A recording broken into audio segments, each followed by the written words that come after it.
राधे राधे प्यारे भक्तों, सज्जनों, आज हम एक बहुत ही महत्वपूर्ण विषय पर मनन करेंगे। अपना दुख लोगों से कहना बंद करो। बेटा, ये बात जितनी साधारण लगती है उतनी ही गहरी है। हम में से अधिकतर लोग जब भी कोई कष्ट आता है तो दौड़ पड़ते हैं किसी को सुनाने के लिए। किसी को फोन कर देंगे, किसी को रोकर बता देंगे, किसी के सामने अपना दुख बहा देंगे।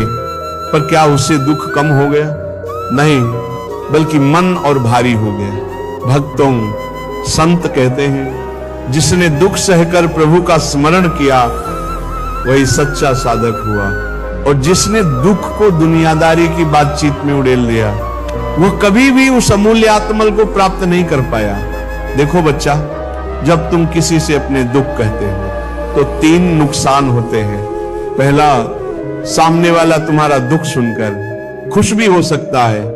इस दुनिया में सब तुम्हारे हितैषी नहीं है। कुछ तो ऐसे होते हैं जो तुम्हारी तकलीफ में भीतर से मुस्कुरा रहे होते हैं। दूसरा, जब तुम बार बार किसी से अपनी परेशानी कहते हो तो वह व्यक्ति तुम्हें कमजोर मानने लगता है। भले ऊपर से कुछ ना कहे, लेकिन भीतर से सोचता है, अरे इसका मन बड़ा कमजोर है, ये तो हर बात पे टूट जाता है। और तीसरा, हर बार दुख कहने से वो बात तुम्हारे मन में और गहरी बैठ जाती है। तुम्हें लगेगा कि कह देने से हल्का हो गया, पर सच्चाई ये है कि बार बार बोलने से वो पीड़ा स्थायी रूप से तुम्हारी चेतना में बस जाती है। संत तुकाराम जी महाराज कहते थे, जब मन दुखी हो तो उसे नाम में समर्पित कर दो। बोलने से हल्का नहीं होगा, रोने से नहीं बुझेगा, केवल राम नाम से ही शांति मिलेगी। अब मैं तुम्हें एक सच्ची घटना सुनाता हूँ। एक गांव में एक वृद्ध भजनानंदी रहते थे।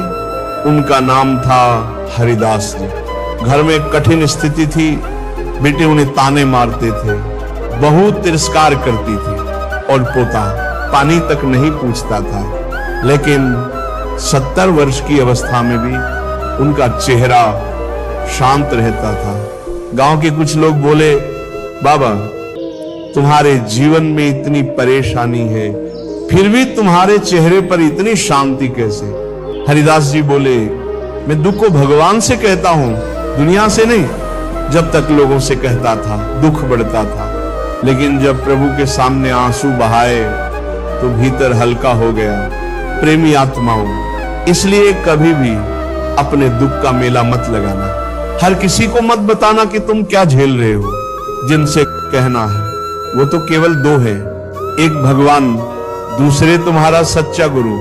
बाकी सबसे कहना अपने ही दुख का व्यापार करना है। एक साधक ने एक बार पूछा, महाराज अगर मन में दुख हो और कोई सुनने वाला ना हो तो क्या करें? महाराज जी ने कहा, रात को चुपचाप बैठकर भगवान से कह दो, हे नाथ, सब तेरे चरणों में समर्पित है।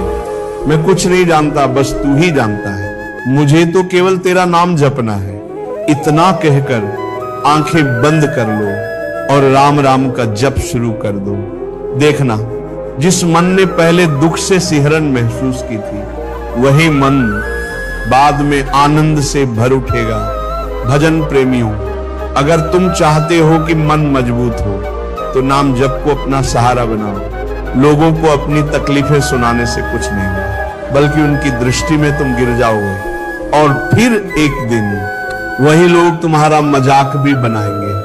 अब एक और उदाहरण सुनो। एक महिला हर दिन अपनी पड़ोसन को अपने पति के बारे में शिकायत करती थी। वो गुस्सा करता है, वो मेरी इज्जत नहीं करता, घर का खर्च नहीं देता।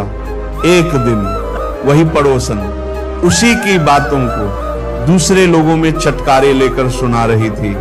उसी महिला की निंदा हो रही थी। तब उस स्त्री को समझ आया, मैंने अपना दुख गलत व्यक्ति को बताया, अब मेरी पीठ पीछे मेरा मजाक बन रहा है। प्यारे भक्तों, हर कोई तुम्हारी भावना को नहीं समझ सकता, हर कोई तुम्हारी पीड़ा को नहीं महसूस कर सकता। इसलिए सबसे अच्छा उपाय है अपने कष्टों को नाम में विसर्जित कर दो। नाम ही तुम्हारा सच्चा मित्र है, नाम ही तुम्हारा मनोवैद्य है, नाम ही वह संगी है जो तुम्हें दुनिया के कांटों से निकालकर प्रभु की गोद में बैठा देगा। साधक जनों, जब श्री राम वनवास गए थे तो क्या उन्होंने दुख का रोना रोया? नहीं, उन्होंने प्रभु की इच्छा मानकर उसे अपना सौभाग्य माना। सीता माता ने भी किसी से शिकायत नहीं की। ना लक्ष्मण जी ने कहा मुझे क्यों वन भेजा, क्योंकि वो जानते थे जो कुछ होता है वह प्रभु की लीला है। हमें उसे सहर स्वीकार करना है, ना कि रो रो कर सबको बताना है। भक्तों, आज भी बहुत से लोग कहते हैं मैं अकेला हूं, कोई सुनता नहीं, जीवन बोझ लग रहा है। तो बेटा, मैं तुम्हें स्पष्ट कहता हूं, नाम जप में लग जाओ, नाम के साथ रो, नाम के साथ हंसो, नाम के साथ जियो। फिर देखना, किसी को कहने की जरूरत ही नहीं पड़ेगी। तुम्हारा मन इतना हल्का हो जाएगा कि दूसरों को सांत्वना लगोगे। और हाँ, कभी कभी कुछ लोग सिर्फ सहानुभूति पाने के लिए दुख सुनाते हैं। यह आदत सबसे घातक है, यह आत्मा को दुर्बल बनाती है। कृपया इस आदत को आज से त्याग दो। संत कबीर कहते हैं, न कहो तो मन घटे नहीं, कहो तो जग हासे। राम नाम बस साध लो, बाकी सब असली रस बिसरे। भाई बहनों, अब समय आ गया है कि तुम नाम को अपने दुखों का एकमात्र साथी बना लो। यदि किसी दिन बहुत दुखी हो जाओ तो एकांत में बैठकर बस इतना कहो, हे प्रभु, मैं तेरे चरणों में अपने जीवन की हर तकलीफ समर्पित करता हूं। मुझे संसार से नहीं, तुझसे सहारा चाहिए। मैं अब किसी से कुछ नहीं कहूंगा, केवल तेरा नाम लूंगा, तेरे स्मरण में जीऊंगा। फिर देखो चमत्कार कैसे होता है। तुम्हारा दुख खुद पिघल जाएगा, तुम्हारे अंदर एक नई शक्ति उत्पन्न होगी, और वही शक्ति तुम्हें दुनिया की नजरों से नहीं, प्रभु की कृपा से पहचान दिलाएगी। इसलिए प्यारे भक्तों, आज से एक संकल्प लो, अब कोई दुख किसी को नहीं कहूंगा, सिर्फ नाम जप में ही अपना सब कुछ समर्पित करूंगा। यही है सच्चा साधक बनने का प्रथम चरण। राधे राधे। मैं अब किसी से कुछ नहीं कहूंगा, केवल तेरा नाम लूंगा, तेरे स्मरण में जीऊंगा।